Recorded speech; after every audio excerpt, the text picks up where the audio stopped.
Greetings and welcome to FactionMasters Season 6, Game 8.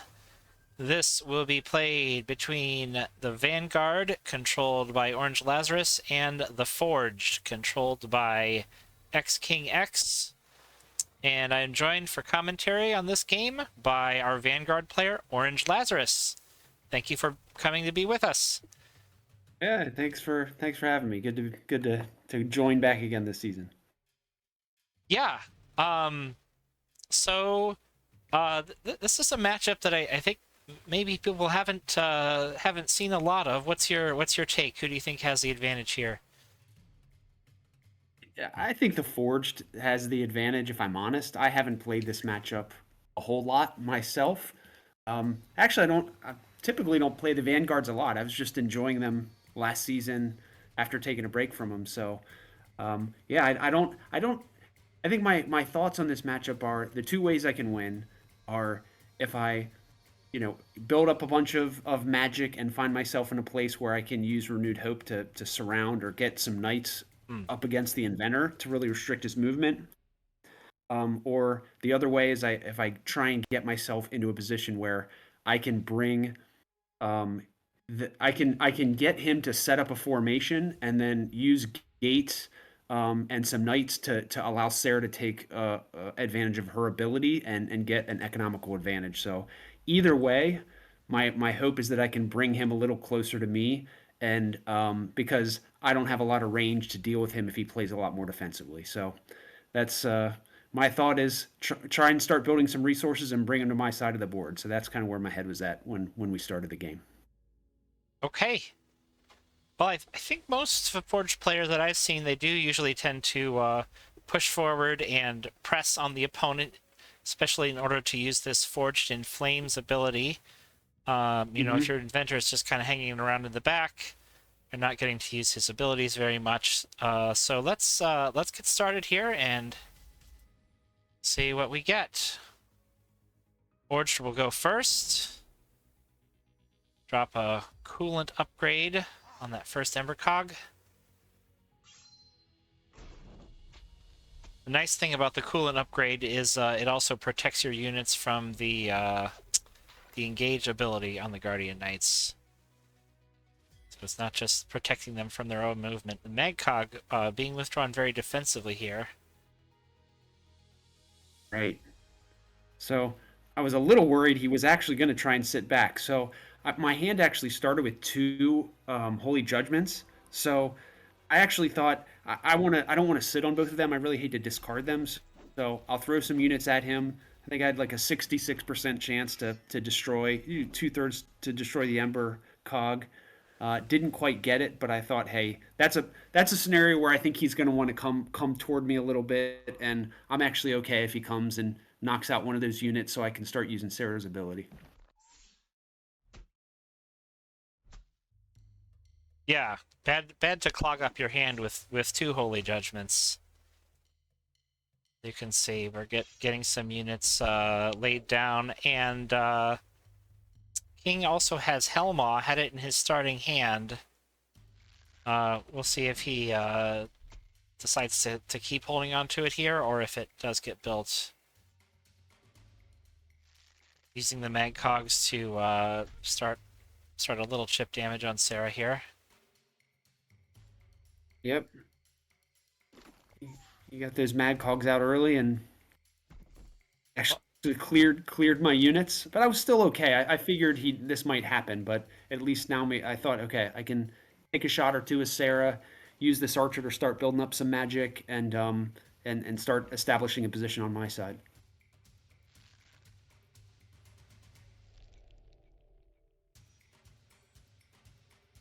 I don't usually use the Citadel archers myself. Oh, whoops. Yep, that didn't work out so well. Yeah, I usually only use the archers early in the game to just start to build up some more resources for Sarah. It didn't work out too nicely here as I whiffed on that coolant upgraded Ember Cog. But so at this point, I'm not actually in a real great position because I only have two magic, and then he really comes forward. And at this point, I should have been more prepared.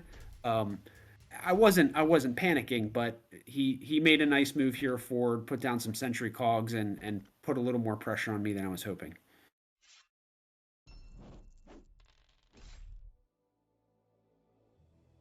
Yeah, really protecting the inventor there and continuing to get chip damage on Sarah. Mm-hmm. Yeah, and not getting the greatest dice against her, but you know, slow and sure does the job. This archer ended up living because I think he just decided, since you couldn't kill it anyways with the Ember Cog, might as well jump forward and take another shot at your summoner. Yep. So now, obviously, get Sarah out of the way. Start clogging things up with the knight. I still have the archer that um, hopefully can do a little bit of damage. And here's the second Holy Judgment that comes out. So I'm hoping to clear some units and get in a better magic position here.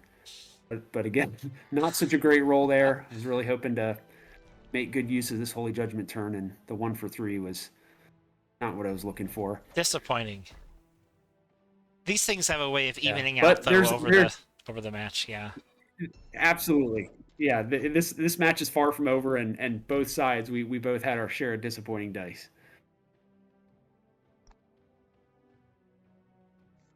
Building a couple more. He's actually about even with you in terms of the tempo, the deck tempo, as I like to call it. I look at the number of cards still in the draw pile to see who's on pace to deck out first. A little bit of self-damage here. He maybe could have attacked with the Blastforge cog first to avoid that, but Right. then gets a hit on your gate. So And I'm not there's sure a if no for that's 2 worth for it. him. So Yeah.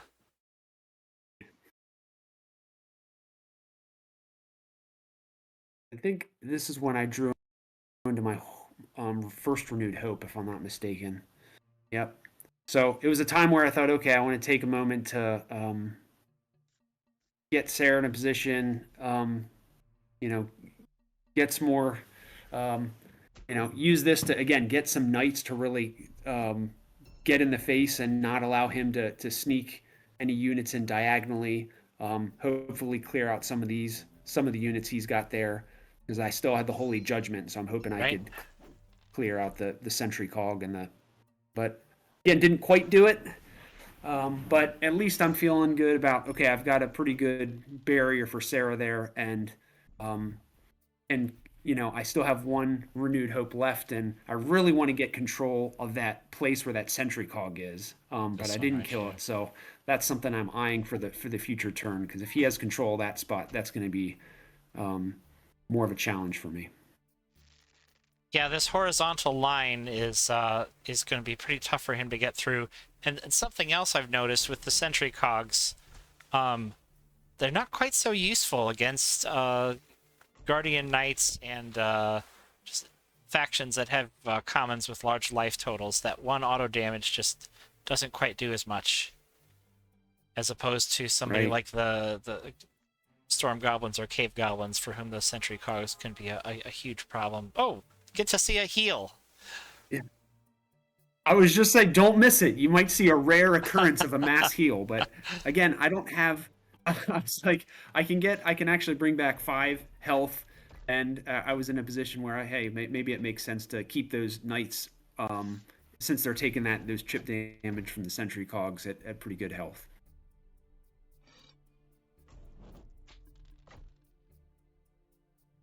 Yeah, we're starting Again, to neither of us are getting real.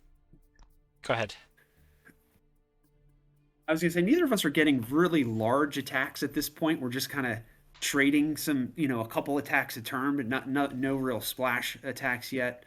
Um, but then he gets this other modular upgrade in play, and I think he's going to start swapping around units. So that's actually going to, again, worry me a little bit if I let those units with modular live. So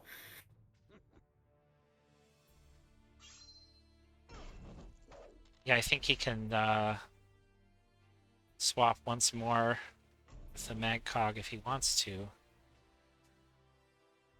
mhm. This kind of prolonged back and forth cluster here seems to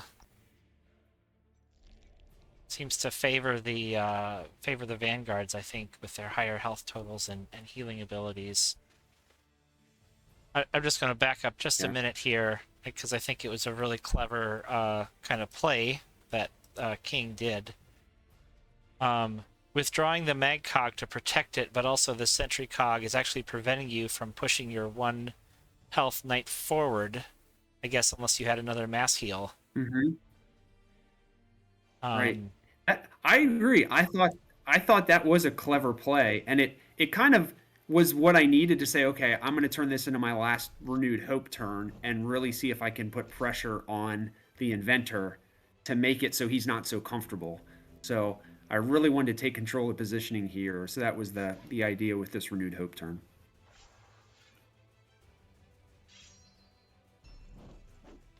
I wanted to make sure I killed this, which I finally did. They can get control that space again. And then get a couple more damage on the inventor here. And he'll take 1 more if he tries to back up. That's going to make things difficult for him. And I like your that one last summon there to use up this space. Fill the space. Don't let him get any robots in there. When you have a high magic total, that becomes easier to do.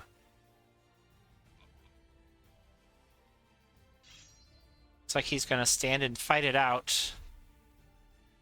Not a great roll there, but again, I think just trying to get damage on Sarah, even at the expense of his own life, seems a little risky to me.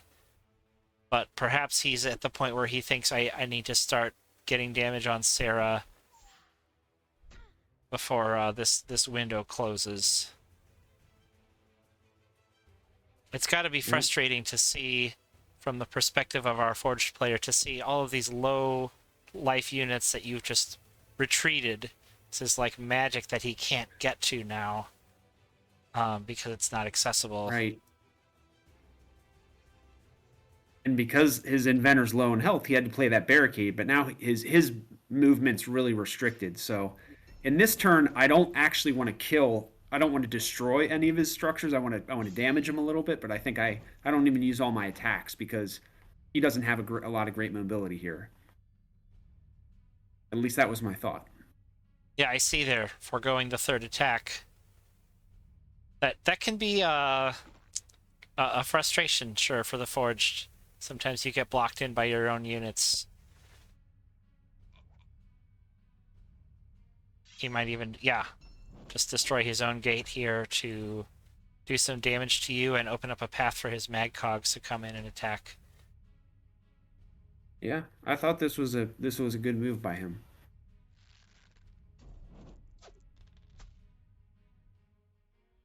Let's see, is he going to go for Sarah or just finish off that priest?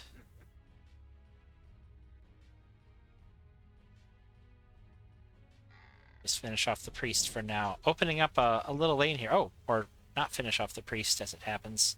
Opening up a little lane for movement, but also for your units to get in there too. So with the inventor back now, I thought, okay, now I can start using Sarah, and he's going to have a harder time advancing. And so I'll try and kill this barricade, which I failed to do. So I was going to hoping to kill the barricade and then destroy the unit there that's got the modular, but didn't work out. So I just used my 3rd one to heal the knight because, again, like you said, I got those low health units, and I don't often use the priest ability, but I thought let's again buff up some of my units back there if I need it, if it goes to the end game. Destroy his own barricade, which allows him to have the option to get in with some mag cogs and shoot at Sarah.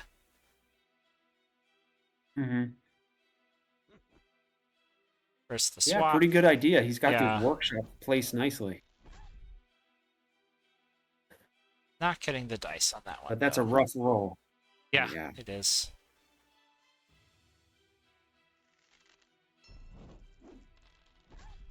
Zero for 6. That's tough. That's very tough. And I think at this point, was frustrated by the results, which is completely understandable. So I was a little surprised. Now maybe seeing his hand, he's got a sprocket. I'm not sure what exactly was left. Maybe he felt like he didn't. It was futile at that point, but he still had a couple units with modular. Now I would have destroyed one of them, but I'm not sure if he was just frustrated in the moment or didn't feel he had a path forward. But I thought he played some pretty good turns. It was a pretty good fight with xKINGx, and he's, from what I understand, a fairly new player. So I think I'm sure we'll see him back next season. Well, he's got the cloaks also in this tournament, so Okay. we can the cloaks his cloaks faction had a first round bye, so we can catch him in action in round 2. Nice. Yeah, whatever the reason was for the early resignation, it does look like Vanguards have an advantage here. I don't know if I would call it game over yet myself, but you probably wouldn't hope to get 6 out of 6 on Sarah here, but at least you could hope for 3 or 4 to feel like it could lead to an opening later. So that's now it's not letting me see the last 4 cards. I suppose I could use process of elimination to figure them out, but suffice it to say, he saw the game as lost at this point. Mm. Well, Well, congratulations. Sarah lives to fight another day. Yeah. It's always nice to have a lower tier faction move on. And although I think I face myself next round, so I guess I'll have the opportunity to play either her or Mountain Vargas. That's going right. forward. That's right. You will get the choice. So, any final comments on this one? Yeah, it is like I said, haven't played it much, but I think it's an interesting. It's a matchup that focuses heavily on gate placement and position, because if Sarah can be in a place to use her ability and locks things up with knights, it can be advantageous to her. But again, the Forge, they like being in tight quarters sometimes and swapping around units, so it's actually a matchup I think's fairly fun, and wouldn't mind playing again. All right. Well, thanks for coming on to break it down for us. We look forward to seeing you in the future rounds to come. Of course, appreciate it. And thanks to all of our viewers. We will see you next time for more Faction Masters.